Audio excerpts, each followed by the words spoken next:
Kia ora koutou, this is the Headbutt Messiah TK Cooper, one half of the absolute best in men's combat double Sunshine Machine, and you are listening on Twitch, on YouTube to CCP Podcast.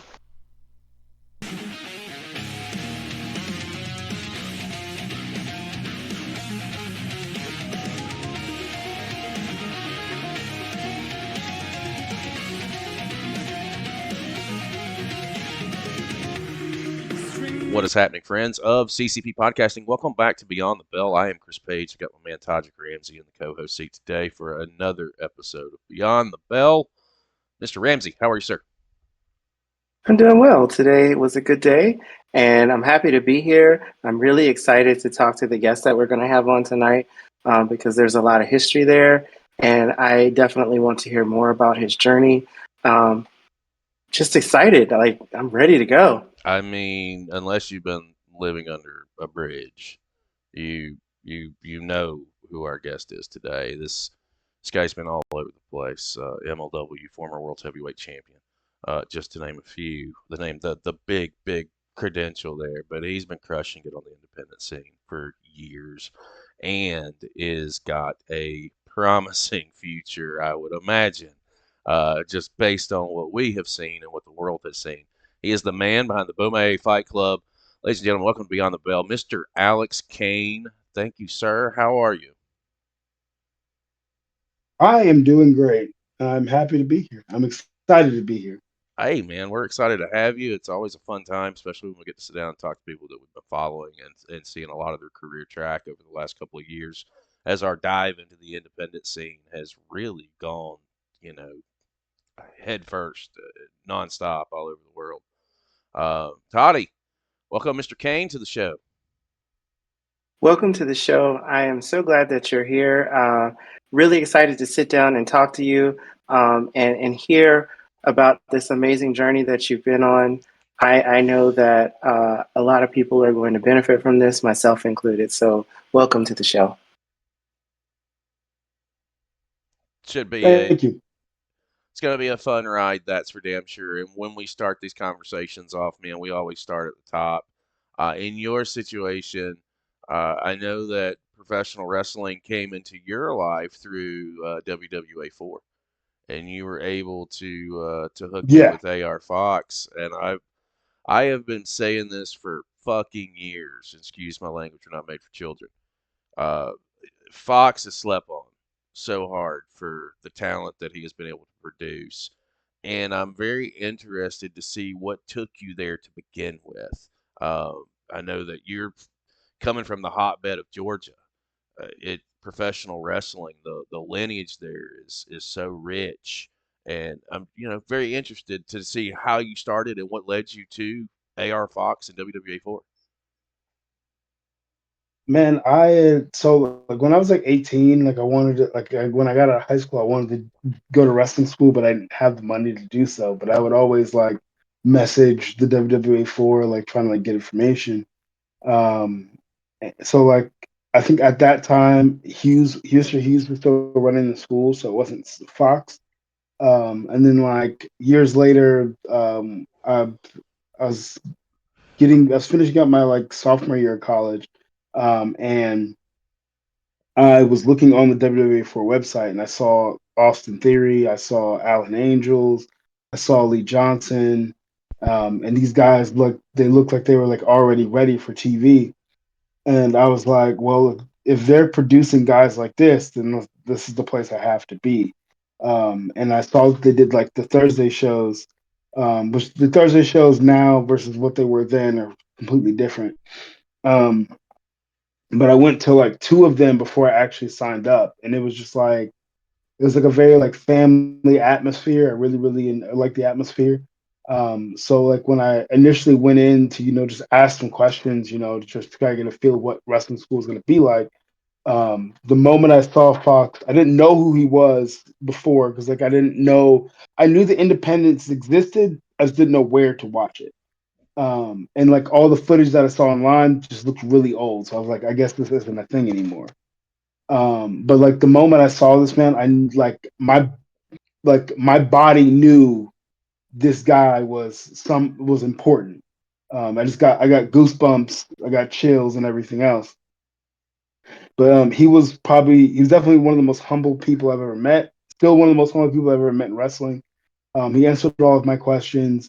And then when I initially started training, like he really like took the time to like teach me, you know, just the ins and the outs of the business. He answered all of my questions, and I had a lot of questions. Um, uh, like Fox really prepared me for the journey that I've been. When it comes to starting the journey, you know, at what point in time did you fall in love with professional wrestling? I know for some people it's younger in Uh, their lives, some people it's later in life. Within your case, like, how does professional wrestling come into your life? I believe I it wasn't that. That was when I decided to be a pro wrestler. But I think it kind of came into my life like through like the video games. One of my older brother's friends always had like the newest video game, or like he had like a few like old ones like Warzone and WWF Attitude, and like he kind of introduced me to those. And I didn't know what was going on. I didn't know who was who. I just thought, okay, this is different from the other games that I played. So I'm gonna give this a try, and I just fell in love with it.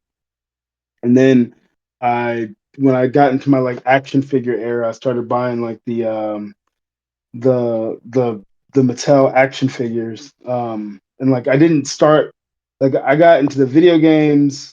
I got into I got into the toys.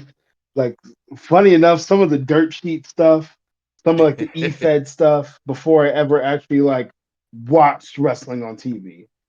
And then like I think like the moment where I decided that I was going to be a professional wrestler was watching Jeff Hardy versus Undertaker for the Undisputed Championship on Raw.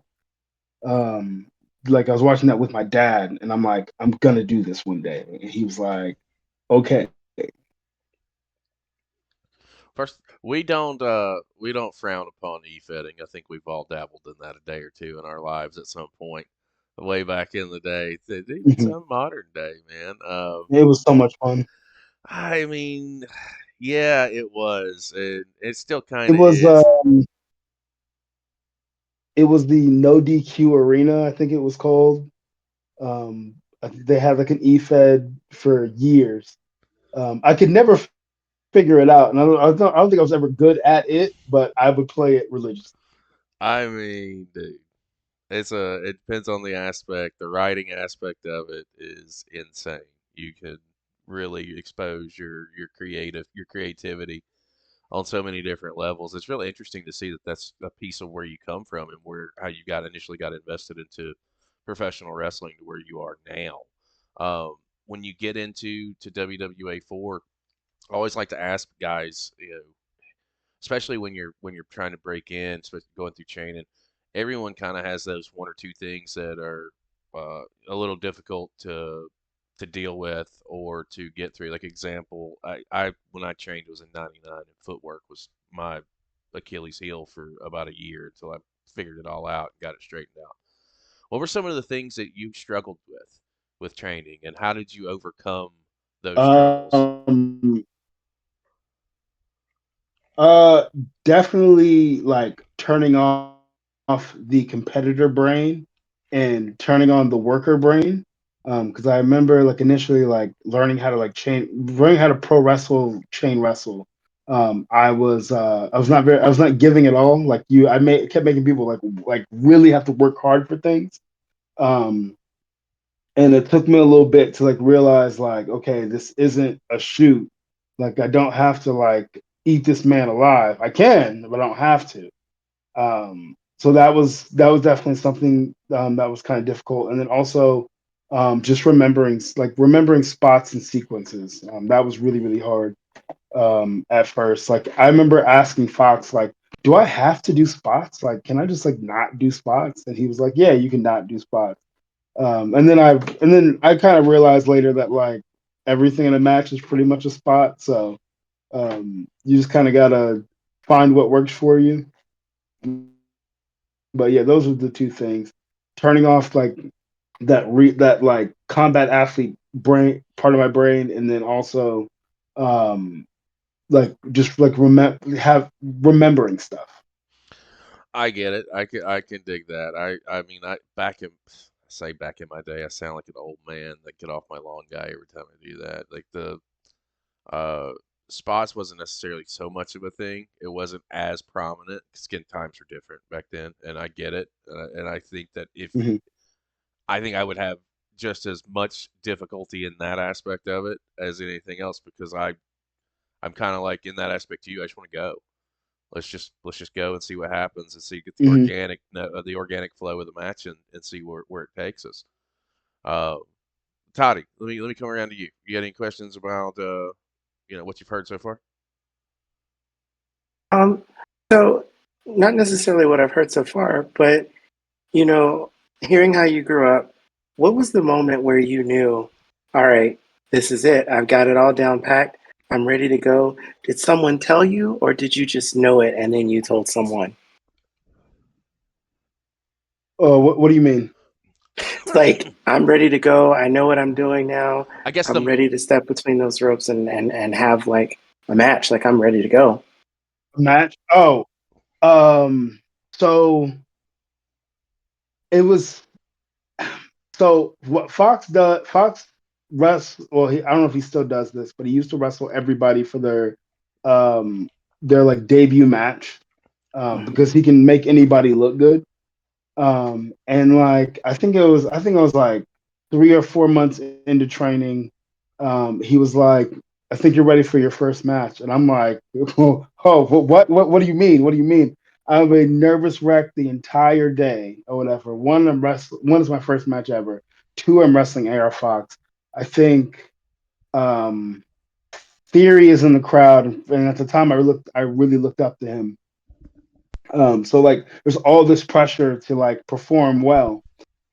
Um and like I mean the match was all right or whatever. It was all right for a first match.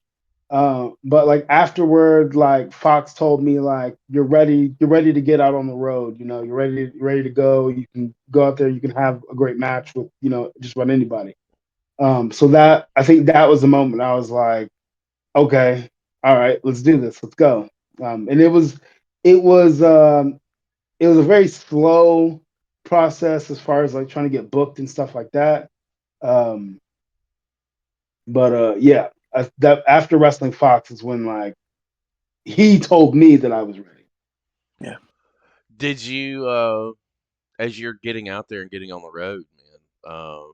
You say it's a slow process, and that's kind of interesting. That's something that we've never really broached with anybody. Is when you're making that move to try and get yourself noticed and to get on the radar of promoters and reputable independent companies, what's that process like? I mean, how was it for you to get your name out there initially? Mm, It's pretty it's pretty exploitative actually, like because like it's a lot of like going to shows, helping out for free, just trying to help and like show face. Um, and like a lot of times it amounts to nothing. And that's the thing that kind of sucks. So guys will drive 10, 15 hours to a show that they want to be on. And you're not owed anything. But like doing that a few times, like throughout either either a few times a month or every other month or every month to that one show or to any show really, you would think a promoter would be like, oh shit, this guy's like really busting his ass. He really wants to be here. But a lot of it was just like politics and shit. Um, so like, and then also like no one actually tells you how to go about getting booked. Like people show up to shows. That's one thing that works for some, but doesn't work for everybody. Um, but like nobody was like, okay, you got to do this, this, this, and this. Like no one taught me how to like write an email to send to a promoter or how to send a message to a promoter. You kind of just had to figure that out on your own. Um, So that's what kind of made the process so slow. But like once you found like your your places where you could kind of cut your teeth, things started to like open up. Oh, things for me started to open up a little bit more. I mean, I guess it makes total sense when you're getting out here and you're doing your thing. I came across you obviously with your work through MLW, and I mean, Jesus, it's seemed like for the last 2.5, 3 years you've carried MLW on your back. You had an incredible run with the championship. It literally it was almost like a murderer's row of defenses. What led you to MLW, and how did that come about? Um, I remember like seeing like some footage online, like with it. And I was like, "What the fuck? What is this? Like, this is crazy. Like, it kind of looks like the UFC, but it's not the UFC. Like, it has like that real like combat sport feel to it." And then she was signed there. I think this was like early like 2021, or maybe it was like the end of 2020. And I remember asking him like, what, like how do I get my stuff? Like how do I like who do I send my stuff to and stuff like that? And this was before I started to blow up on the independence itself. Like it was like those big opportunities for me on the independence were just coming up. But like I knew I wanted to be at MLW. Like that's the place I wanted to be at to like grow as a professional wrestler and grow as a man in the business. And I had said it in like podcast interviews all the time. Like that's the place I want to go to like cut my teeth. Um, so like I think like a few months into 2021, I got no, was it not a few months into 2021 when I signed? So a few like toward the end of 2020, I got an email which I thought was a joke. I thought someone was playing with me. I got an email from MLW and they were asking like if I had any interest in working with them. And I was like, I mean, yeah, like what am I gonna do? Say no at this point? No. So like I told him I had interest. We discussed terms and stuff like that. And then like I think he contacted me on like a Monday, and I had a week to decide, and I ended up deciding on like a Thursday. And then they like worked everything out, and then they did the open draft that year, and that's when they announced, that I was signing with them. And off to the races. I mean, you came in Yeah. guns fucking blazing. I mean, truly, your work in the ring is something to behold. I don't I don't even classify you as a hoss fight. I classify you as not somebody I want to run into in the back alley because this dude's gonna fuck my world up. You have I'm telling you, your style in the ring is fantastic, and I'm curious before we get deeper into, the run in MLW. I want to talk a little bit about the character, the Suplex Assassin, and how do you come up with this, and how does it Hmm. resonate? What's the development like for you, taking the concept and putting it into motion in the ring? What's that process for you? Um, it it was kind of the character was kind of created out of spite.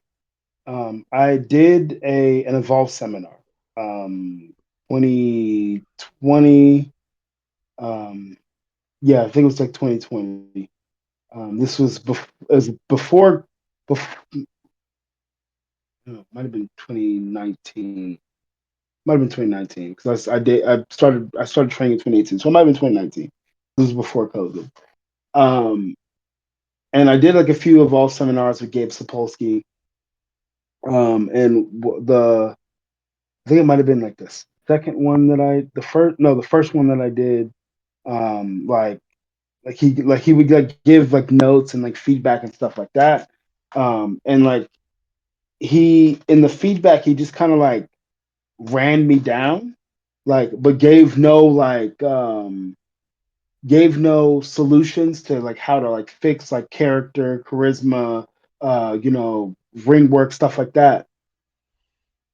But the character part really stuck with me.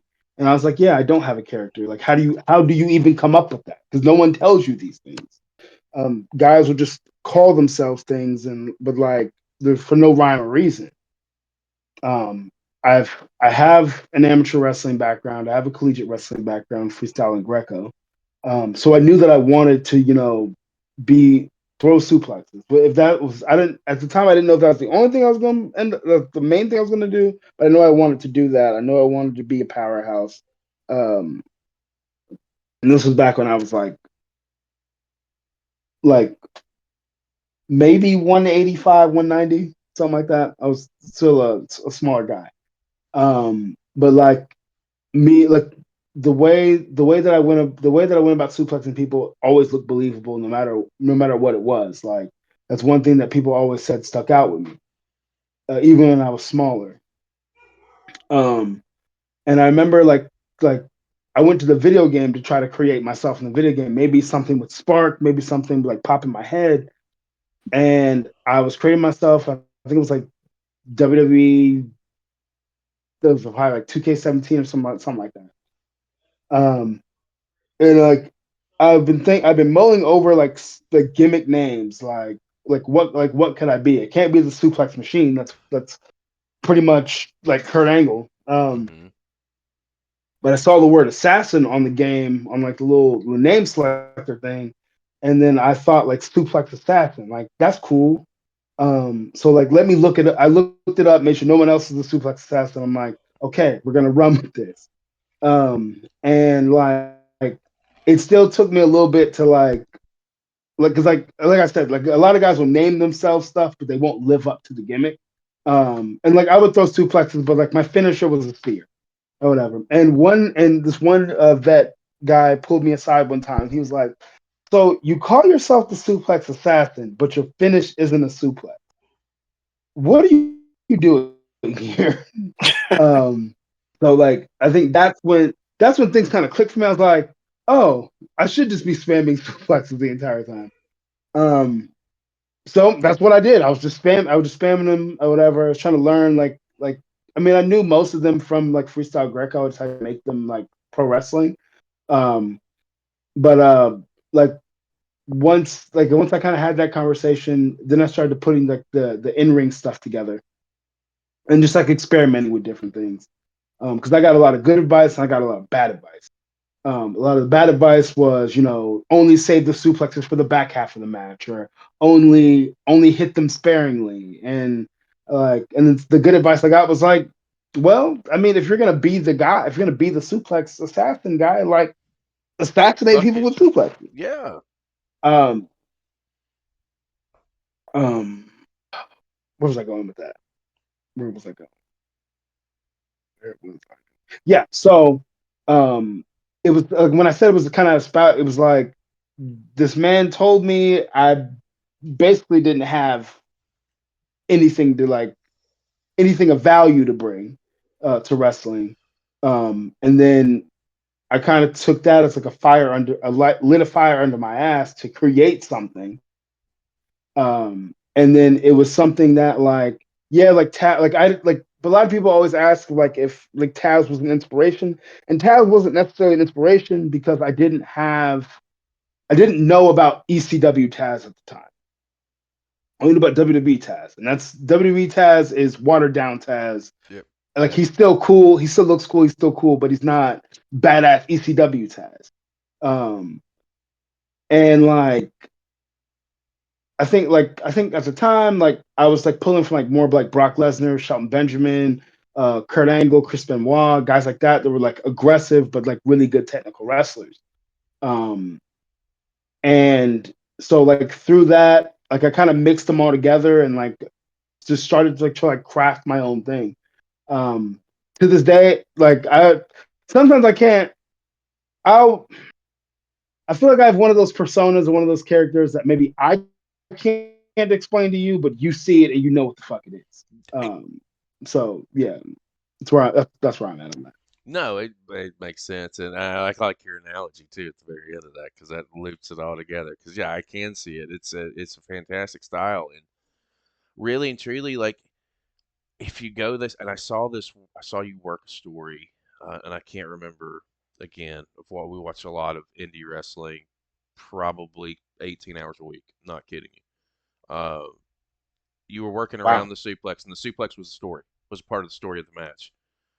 You were trying to hit it. Mhm. Every time you were trying to hit it, your opponent would evade it. He was trying to find ways out of it, whether it be a German, whether it be whatever. And I think that that is a great little nuance to be able to cycle in and use and have at your disposal for a storytelling purpose within the match structure itself. Yeah, it's definitely one of my favorite stories to tell, because it's so easy. Like one in kayfabe, you don't want to get hit with a suplex from me because like you're in trouble at that point. So like for me, if you can avoid it and avoid it and avoid it, and we can keep building that tension, building the tension, building the tension, when we finally hit it, and we maybe only have to hit like 3 at that moment or whatever, you don't have to get thrown around 100,000 times, and like we get like this huge reaction. It was a match with Shug D, and I can't tell you the promotion. Mhm. It was is on an indie show that we've come IWE. across. Prop. It was either IWE or it was either IWE or it was GCW. It was one of the two. I feel like it may have been an IWE. It was an IWE match. Now that I think about it, now that I Yeah, go back, it's starting to yeah, it click might have been now. IWE. It sure was. And Shug was avoiding that fucker like it was the plague. And when you hit it, that crowd went ballistic. And it to me, I was like, dude, psychology, right there, picture perfect. It was the full set was perfect. The delivery was spot on. It was fantastic to see, and it's good to know that you think like that, man. Like you have that, and you can take people on that ride whenever you choose to. Toddy, let me come down to you. So it sounds like you did a lot of research and you did a lot of work getting this character together on your own.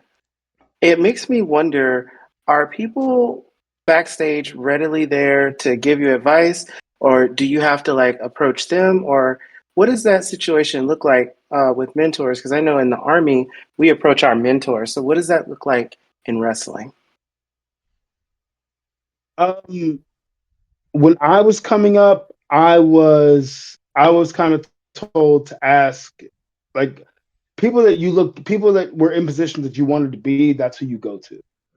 So I was asking like all the guys that were like popping off at the time that I was in the locker room with, Shug D, O'Shea Edwards, um, at the time Logan Creed, but now it's Cruel. Um, Jaden Newman, just anybody that I could be around, that I could kind of pick their brain and like ask them anything. Like O'Shea Edwards is I credit him for my look as the Suplex Assassin, because when I first initially started, I wore like the shooter singlets, Yep. and the wrestling shoes, and he was the first person to tell me to like get custom made gear and get boots. They can be the little shorties or whatever, but get boots. Um, and that transformed my presentation. And then like my singlet design was unique. Like just everything about me was unique. And then I had the mohawk as well.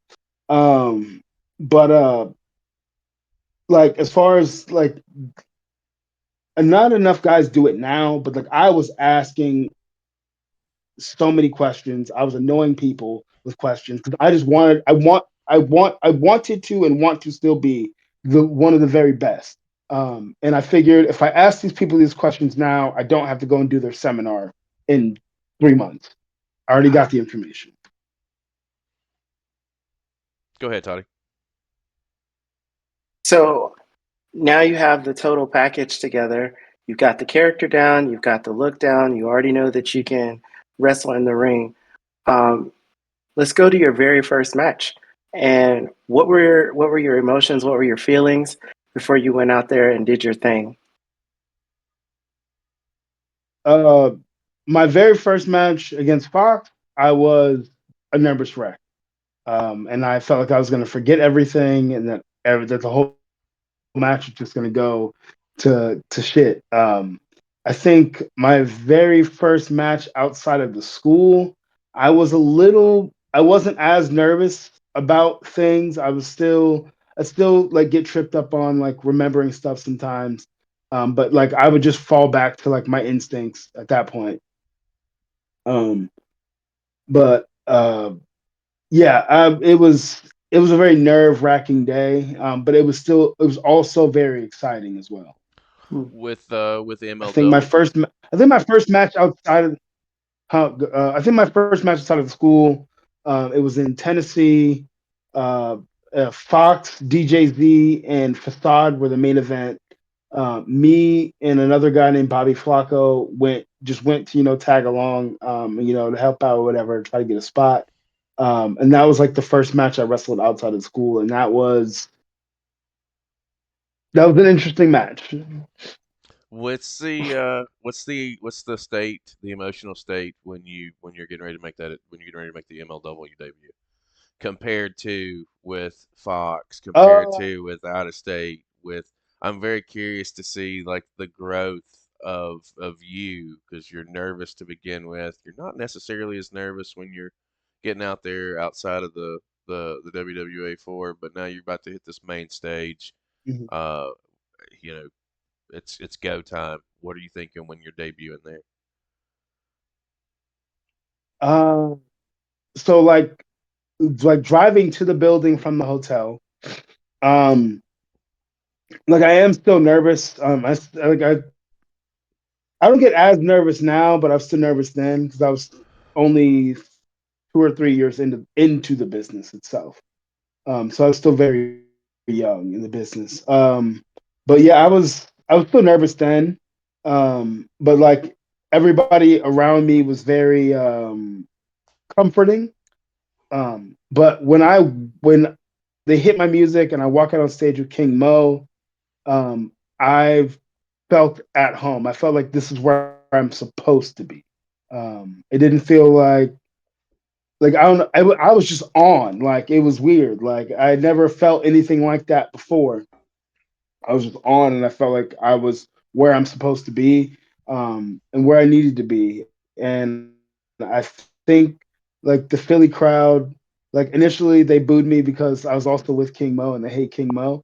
But I feel like in that like first match I definitely got over with that crowd. I mean, from it's off to the races from there. I mean, not only within MLW, you're trail blazing straight towards Hammerstone, who at this point in time had a stranglehold. Uh, it's almost like, when I think back to your match with Hammerstone, I look at it as a passing of the torch, because if you look at Hammerstone, he held the world title for a lengthy period, but right before that, he had the championship underneath it. The name slips my mind right off the top of my head. So The national open weight title. national openweight, okay, he had that for a couple of years prior too. So here's a guy who's been, you know, companies on his back. He's carried the flag for the company, and you're getting that opportunity. What's going through your head when the notion is pitched that we're going to put you in the ring with Alex for the championship? Regardless, you don't know the outcome at this point. They're just throwing you the idea. You've made it this far, and now you're getting your shot at the big dog, and biggest stage of your career at this point. How does that make you feel with everything that you've gone through, all the work that you've put in? Because again, what people don't see, the sacrifices that are made, the time that is cut from loved ones and family members and friends, and there's way more to it than what you just see on television. Some people will never understand the legitimate sacrifices you have to make to get to this point. All of it's paid off. You're getting the opportunity. What's that how's that make you feel, and what's your mind thinking just at the idea that you're getting this opportunity? Um, I don't know. Like Hammerstone's amazing. Like one hell of a one hell of a competitor, one hell of a performer. But I don't know that I wasn't so much nervous to be in the ring with Hammerstone because I'd already wrestled. I wrestled him in California like my first week being with MLW or whatever. It was like the week. No, it was the week. It was the weekend after. So I'd already been in the ring with him. He was he's one of like the guys that I could always go to. So like I was pretty comfortable with him. Um, so I wasn't like in awe or anything like that. Like, oh my god, I get to wrestle Alex Hammerstone. It's like we're gonna have a match. Um, I think it was, and that's not to discredit Hammerstone or anything like that. I don't, I don't really get like, I don't really get starstruck anymore about wrestling people, wrestling bigger names, only because um, the last time that I did that, it didn't serve me well. When I wrestled Davey Richards for the first time, like I was in that mindset, and it did the match was all right, but I still bugs me kind of the way that it went. But back to the story.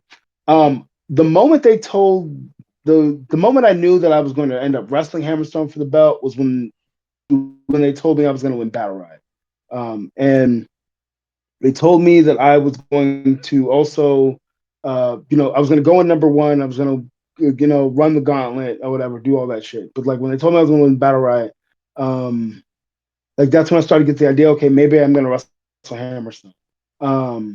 Because I didn't know how quickly it was going to happen.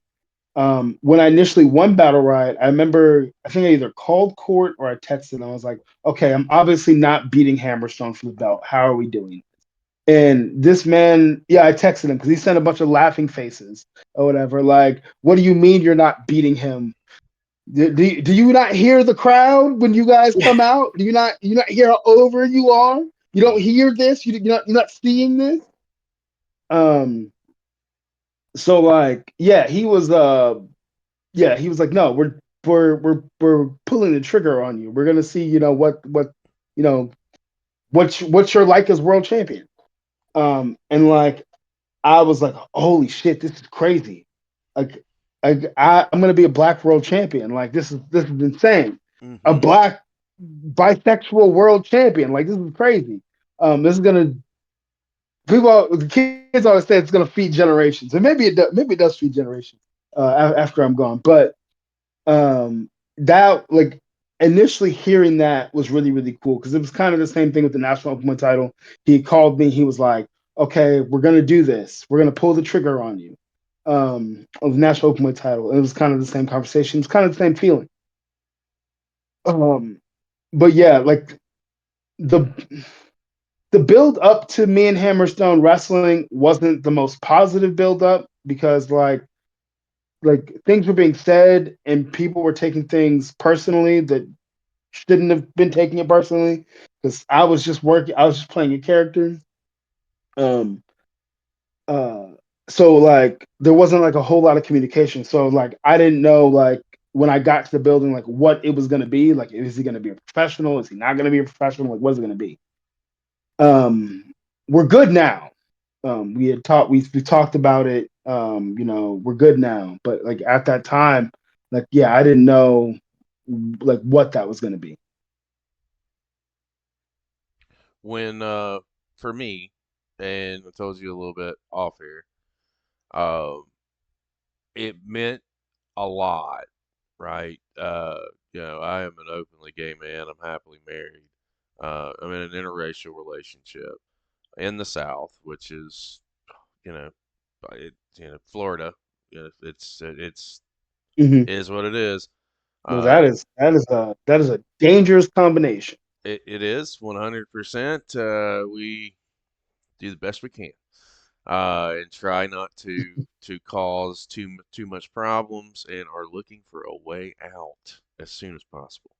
Toddy is also openly gay as well in the military, and um, for us it was, and I'm not going to try and speak for everybody that's LGBTQ. I'm not trying to do that at all. I'm going to speak for myself. Toddy can speak for himself. For us to get some representation, and me, I can't put myself in, being a black man that's winning the world title. I mean, that's Ron Simmons level to me. Like, to me, Ron Simmons Mm-hmm. obviously is the first. That's exclusive fucking company in its own right. Alex Kane. I mean, The Rock. All right, he's Samoan. I guess you would count that. But, I mean, Mm-hmm. again, that's three names that I can think of right now. That's company number one. On my side of the coin, it's you're open about your sexuality. It's waving a flag for us that says this shit is possible if you fucking get out here and do the work. Like, don't let anybody stop you or try to stop you or tell you that you can't do it. That was like an ultimate for me to society, like a fuck you moment. Like, you can't take this back. Now we're, like, not making this about me by any 100%. means, but that's just how I felt when it happened. And at the time, I didn't even know. I didn't know about your Mm-hmm. preferences at all. That had not crossed my mind. In my head, I saw an African American win a world title on a major platform for a major company. I haven't seen that since Ron Simmons. After the fact is when I found out about about you, and I went, well, shit, that makes it, and that's in Mm-hmm. the middle of your run. So I was like, God, just makes me enjoy this that much more. And I just, and I'm sure people have told you thank you frequently, but I want to Yeah. thank you because that was, to me, it's a moment that can never be taken away, and it's something that is trailblazing because it's opened up doors, and maybe more doors than we are aware of, but it's opened up doors. And I appreciate you for waving that flag and showing anyone out there who may think that it's not possible that it is possible. Thank you. I greatly appreciate that. Toddy, we come around to you. 'Cause I know you got some questions about this. Well, no, I mean, he definitely took the words right out of my mouth because I remember going through life, started out in Alabama, and that was not an easy thing. And dad was a preacher, so I was just a trifecta of all things going on in life. And I was like, all right, let's make this work. But I keeping with that theme because I want to know what that felt like for you because you have this large platform. And the reason why I'm asking this is for the longest time, we have to put on so many masks for so many different people when we're in certain situations. And obviously, you don't just walk up to somebody and say, hey, this is me. Like, you don't do that. But for years, been trained to not say anything about it. And then all of a sudden, now I'm getting younger soldiers coming up to me saying, hey, I look up to you. You're a role model. And that changed my perspective on a lot of things. And it also made me think about, well, people are out here watching what I'm doing. What does that translate to for you being on such a large platform where you've got all these people with their eyes on you? Like, how did that feel for you? Um,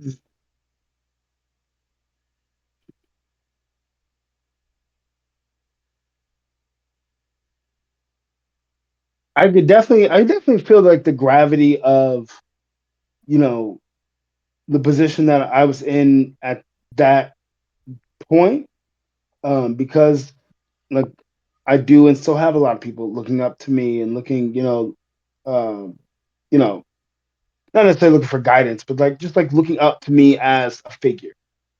Um, and to have the platform that I have, and then to also, have like the social views and just like the worldview that I do have. Um, for me, it was very important to use that platform to highlight as many people that look like me and many people that were like me. So in the LGBTQ community, and then also just like Black people of all shades and colors, um, and like that.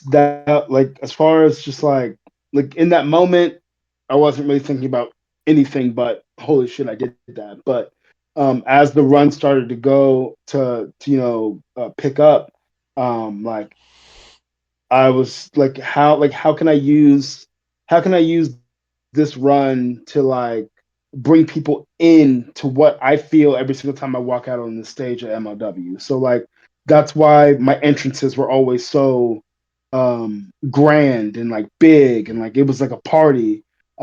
Because like I don't know if any of the people that were in like the little fight train thing that I did would ever make it to this moment or make it to this on their own or like for themselves.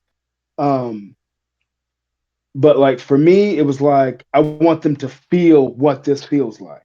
Because I don't know, maybe I never feel it again.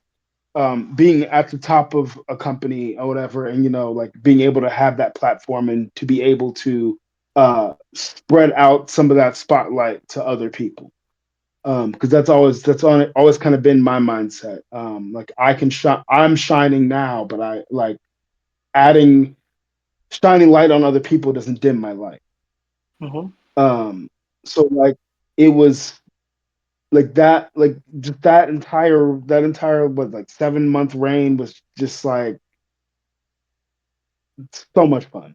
It was so much fun. I had a good time. You could tell that you were having a blast. Like you could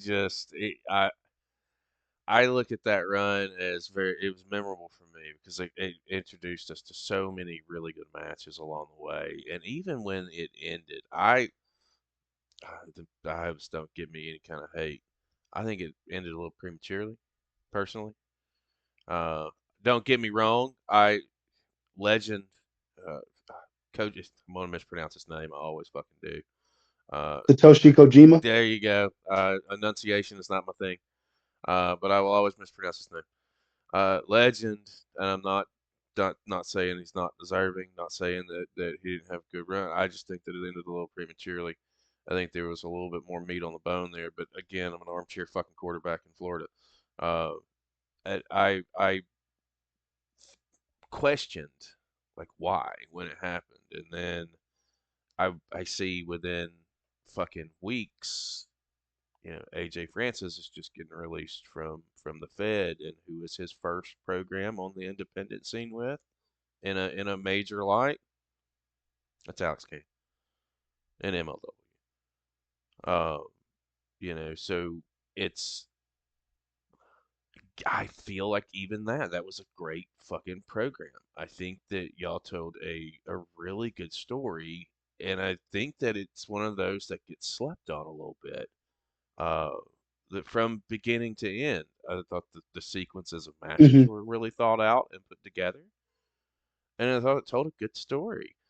So to be the guy, in my opinion, to be the guy that AJ Francis is coming off of TV and coming and working straight with you, what's that? How's that? What are you thinking when this opportunity is presented itself, and how do you go about making the most of it?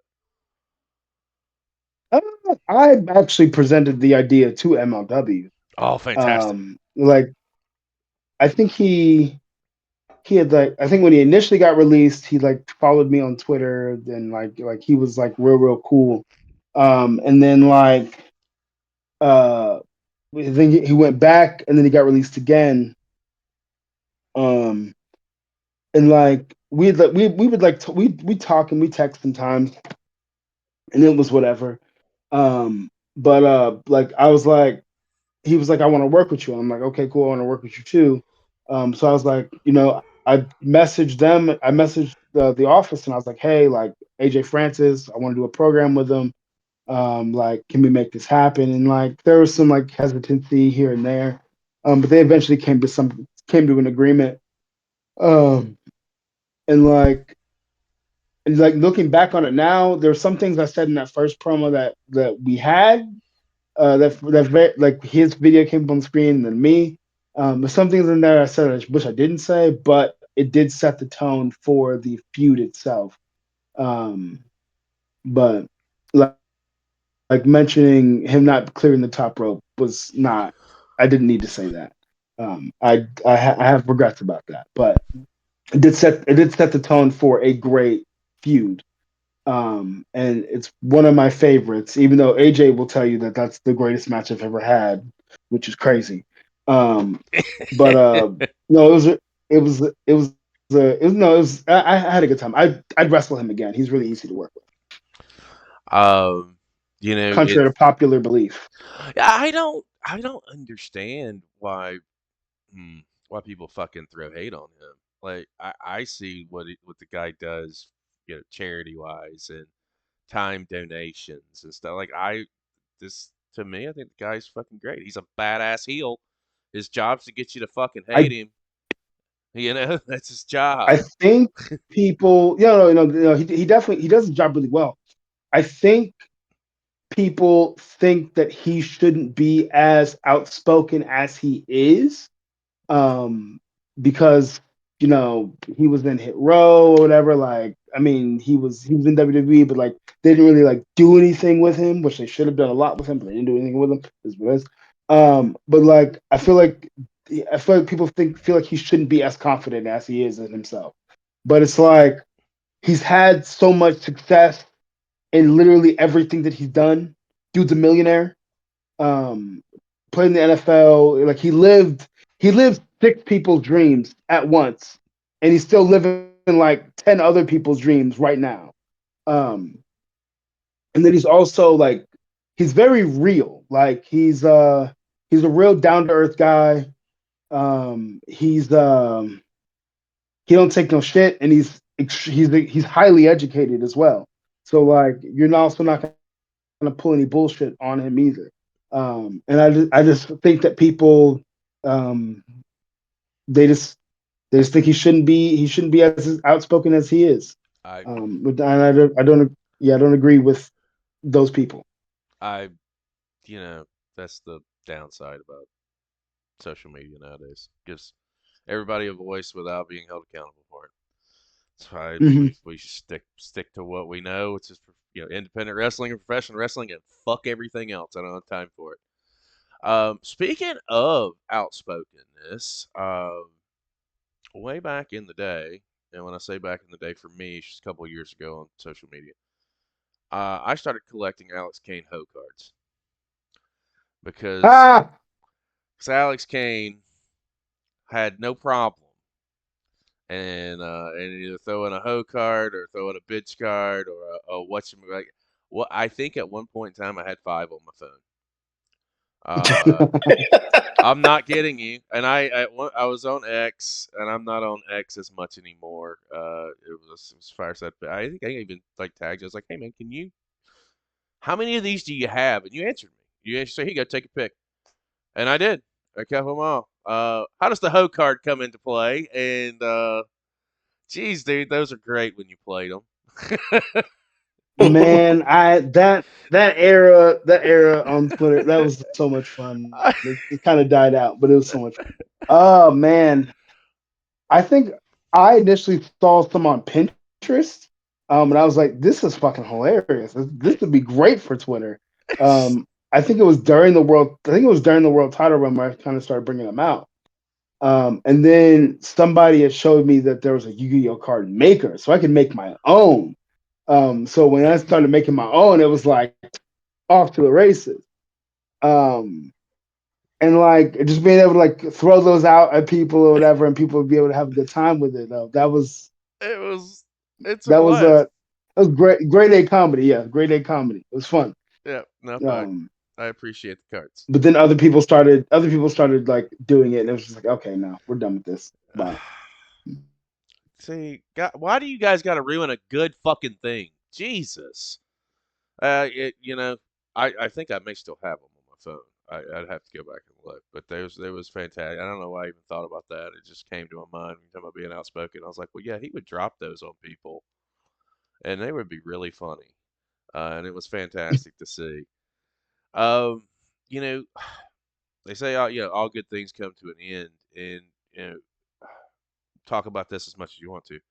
Uh, MLW, I mean, I don't know. I'm not going to pretend to know if you guys didn't come to terms on a contract or what that looked like, but you're no longer there. You're free agent. No, I can tell you exactly what it is. So like when I initially signed with MLW, the way that they pitched it to me was this is college. Like if they're in the grand scheme of things, this is college. This is to get you ready for the next level. So like that's what I knew the entire 4 years I was there, that this is just getting me ready for that next step. Um, and like I think like I know that the door is always going to be open. I can always go back to MLW if I ever so please. But I remember like I think it was like a few months ago, Court was like, one day you're going to graduate from here. I didn't know that it was going to be this soon, but he said, one day you're going to graduate here. And the day you graduate, you're going to be ready to go to somebody else's show and, do this full time. And like, I was like, okay, whatever, cool. But like he's 100% right. Like as much as I like doubt myself sometimes and I'm not very nice to myself mentally or whatever, like I am like prime. I'm a lump of gold ready to be shaped by somebody. It's just whether somebody has the wherewithal and the smarts enough to be like, or actually, I'm not a lump of gold. I'm still kind of a diamond in the rough a little bit or whatever. Who's gonna put the pressure on me to turn me into that big ass fucking diamond? Um, and like he was like I want you to manifest like getting signed, somewhere else. You know what I'm saying? The door's always open here, but I want you to spread your fucking wings and fly as high as I know you can fly. Court Bauer is one of my best friends, and he's also like, I mean, I have a father, but he's also like father-esque, cool uncle figure in my life as well. And he's always told me like m- my success is his legacy. Because like he, before anybody else took a chance on me, like before, like I wasn't cutting a whole lot of promos and stuff like that when he saw me initially. He just saw the ring work. He saw the potential. He decided to tap into that and run with it. Um, but yeah, there's no heart. It's not anything weird like, oh, they didn't want to re-sign me or anything like that. Like he wants me to go make life-changing money, essentially. I mean, that seems to be the next logical step for you, right? Like, Hmm. I'm interested to see like what's on the radar. I mean, you're going to go out and conquer the fucking world right now. Where are some places that you want to go? What's on Alex's mind? I'd love to go to NXT. I think I'd thrive there. AEW, I'd thrive there as well. I even asked ChatGPT. ChatGPT thinks I'd thrive in AEW. So that's something. But yeah, I'd love to go there. I'd love to go to Japan, Noah, All Japan, New Japan. It doesn't matter. I just know wherever I go, with the right creative team, like I can be like a megastar. I There's no denying that. It's written all over you. It's within your entire presentation, even with how you carry yourself. I mean, again, Mhm. one of my one of my crowning moments of any major wrestling weekend is when I can look on Instagram and I see what outfit Alex Kane has on today. Because, dude, you got the style is fantastic. It takes me back to Shaft is what I think every time I catch you in a new pair of bell bottoms or something like that. What's that? How does that come about for you? I just wake up one day and say, Man, man, I think I'm just gonna go and change up the whole style. so I always liked the 70s aesthetic. I always liked the bell bottoms, always liked the crazy shirts, the Chelsea boots and all that stuff. But like I was like, well, I'm not gonna wear this in public or whatever. Like nobody dresses like this. People be looking at me weird in public sometimes when I do have to, step out in one of those outfits. Um, and like but like also like when I had the mohawk, I was like, this doesn't this aesthetic and the mohawk doesn't really work. So like I was like, well, when the day comes when I do cut it off, I'm gonna give this aesthetic a try. And a lot of people think I did it for wrestling. I didn't do it for wrestling. I did it for me. I just happened to spill into wrestling. Um, but like I was like, you know what? I'm gonna grow my hair out. I'm gonna try to grow out an afro, whatever. I'm really gonna run with this and see what it does. And then like through that process, I kind of found like my own style, and I actually not even find my own style. I figured out that I actually did have like stylistic taste. Like before, I didn't really think that, but like now I do have stylistic taste. Um, so like now I'm just like having fun with it. But like I was like not necessarily thinking of a way to like reinvent myself, but like trying to find a way to like add something more to the character. Like, yeah, I could just come to the show dressed up in a blazer and a shirt or whatever and look like everybody else, or I could do something completely different. Adding layers. Just And it just kind of added to everything. Add layers. yeah, no doubt. 100%. Toddy, we come around to you. I have thoroughly enjoyed all of this and hearing about your journey and where you started, where you are now, and hearing about your future aspirations. And I truly think that you are an inspiration because you put in the work. And a lot of people aren't willing to put in the work. And that resonates with me when I hear you talk about you've done the research, how you put the character together, how you tried different things, you stood on your own. It didn't matter what anybody else thought. And that transcended to the total package that we see today. But that was because of your hard work and your dedication. And you didn't quit. No matter what happened, you stayed true to who you were and you broke down barriers. Representation is so important. And I'm so glad that there is representation in the form of a man like yourself that's out there. So I thought that was really important to say to you because it really resonated within me. I really appreciate hearing that. Like, I think it was when I won the world title, and like there was like a bunch of conversation going on. But the one thing that kind of sticks out to me was uh, it was Sean Dean, and Sean Dean was talking in somebody's comment section about like when I first came into the A4, like I, which I was seen as a dark horse, which I didn't really catch on to then, but that now thinking about it, it doesn't make a lot of sense because literally I didn't go with the grain. I didn't go, the status quo of what everybody else is doing. I literally blazed my own path to get to where I am.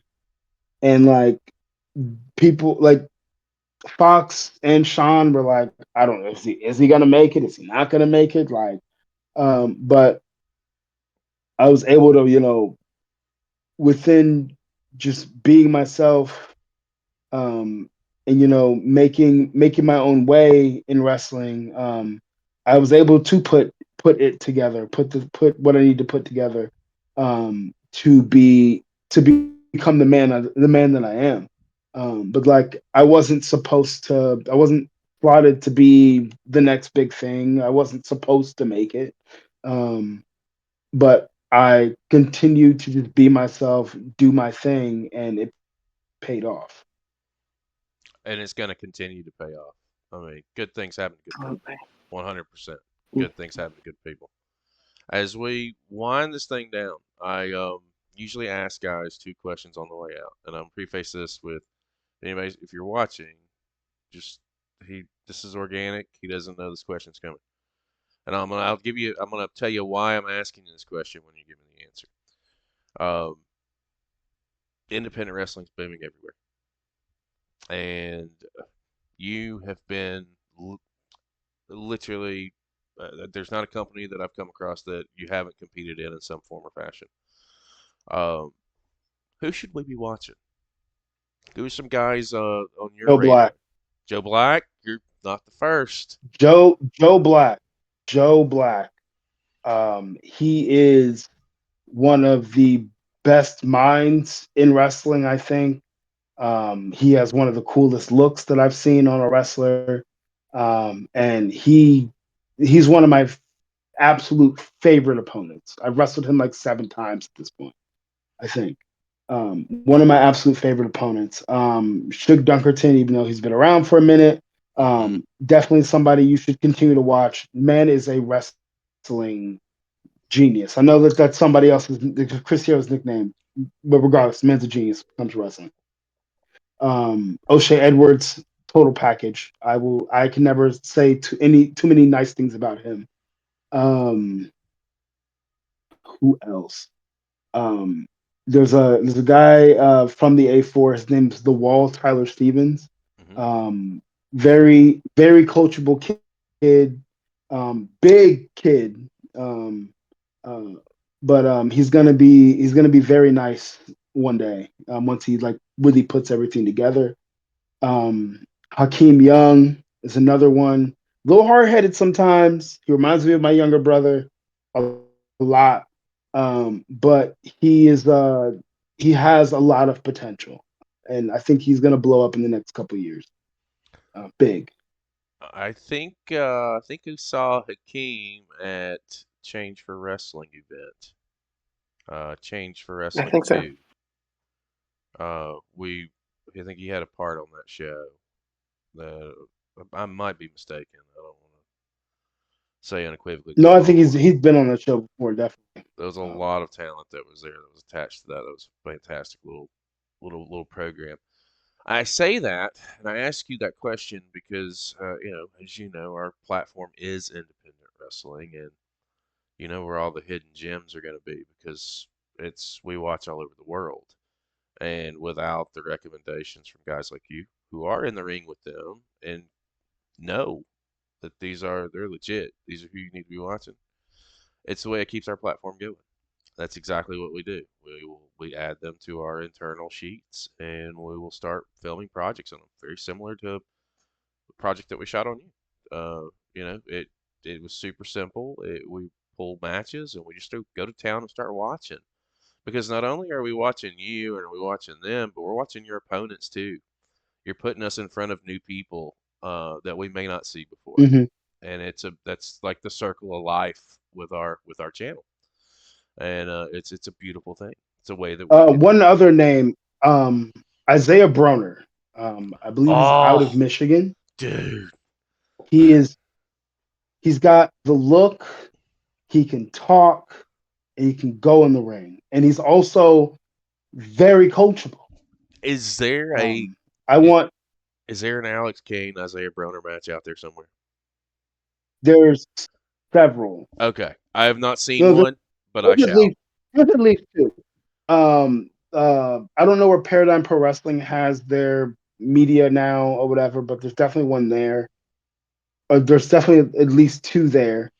And then we wrestled for uh, what is it? Black Wrestlers Matter.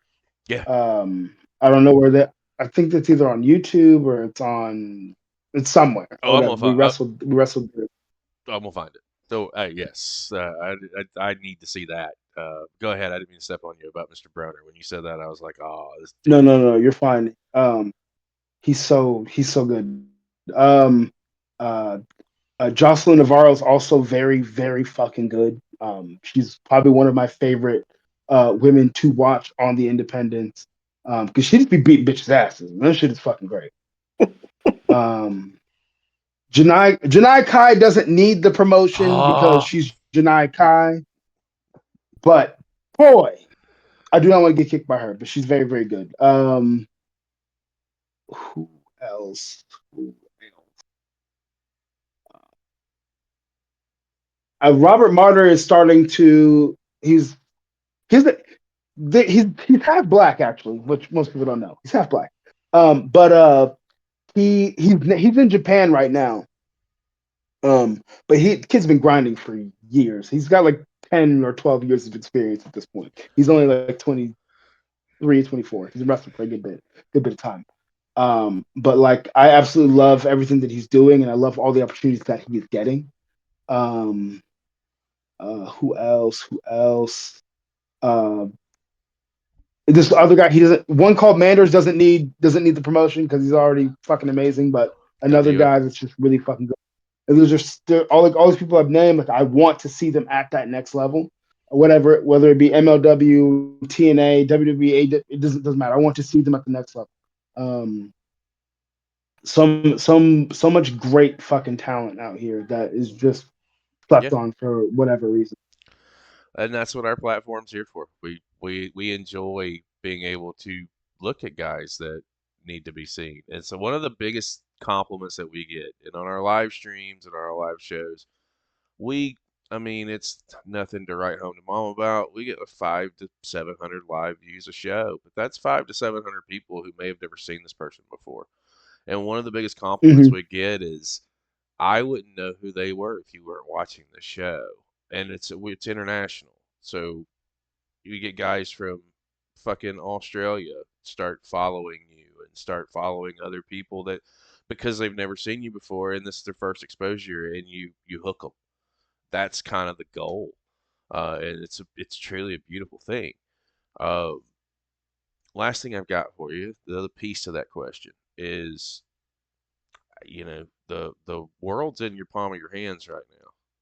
You got, literally anywhere would be lucky to have you.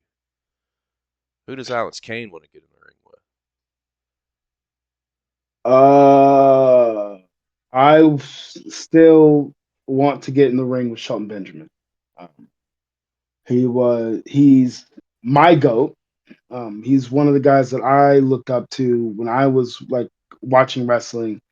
Um, like I wanted to be him so bad. Dyed my hair blonde. I would listen to his music every chance I get. I'd play it walking down the hallway at school. I'd play it walking into the living room in my house. I wanted to be Shelton Benjamin. Uh, and to have gotten to meet him on a few occasions, and he's really cool. He's a really cool, chill guy. But like I'm like I kind of like freeze up around him sometimes. But uh, yeah, that's the guy. That's ultimately the guy I want to step in the ring with. Right now, until that happens, nothing else really matters to me as far as like dream opponents and stuff like that. Until It's that happens. Once that happens, or whatever, then we can open up the conversation for other people. But once that happens, it's um, it's Shelton I'll, Benjamin or bust. That's what I'm hearing. yeah, pretty much. I'm here for it. I think that it'll be fantastic. Something that I meant to touch on a minute ago, and I'll wind it down with this.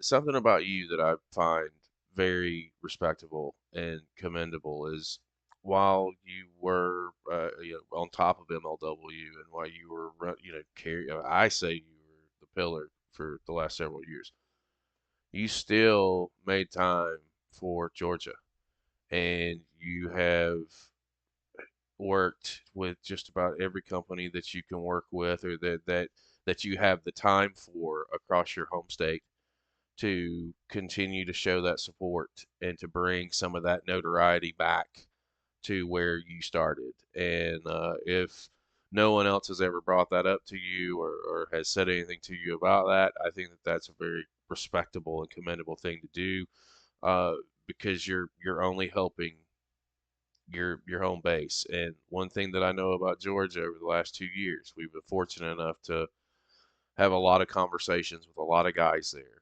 and it's one of those markets that people may not be paying a lot of attention to now, but I really feel like over the next 3 to 4 years, 5 years tops, Georgia's going to be producing some hella stars. Oh, most definitely, no doubt about it. Mr. Kane, I appreciate you, man, and I appreciate your time today. Is there anything you want to say to the people before we sign things up? Follow me on Twitter, Alex_Kane11. Alex_Kane11. Follow me on TikTok at the same handle. Instagram is the Suplex Assassin. Um, MLWshop.com. Buy some Alex Kane merchandise. BrainbusterTees.com. Buy some Alex Kane merchandise. For Your Wear, that's foryourwear.com. It's a black owned business. Buy some Alex Kane merchandise. Yeah, that's all I got. That's all I got. Is all that on your link tree, by the way? I think most of it is on my link tree.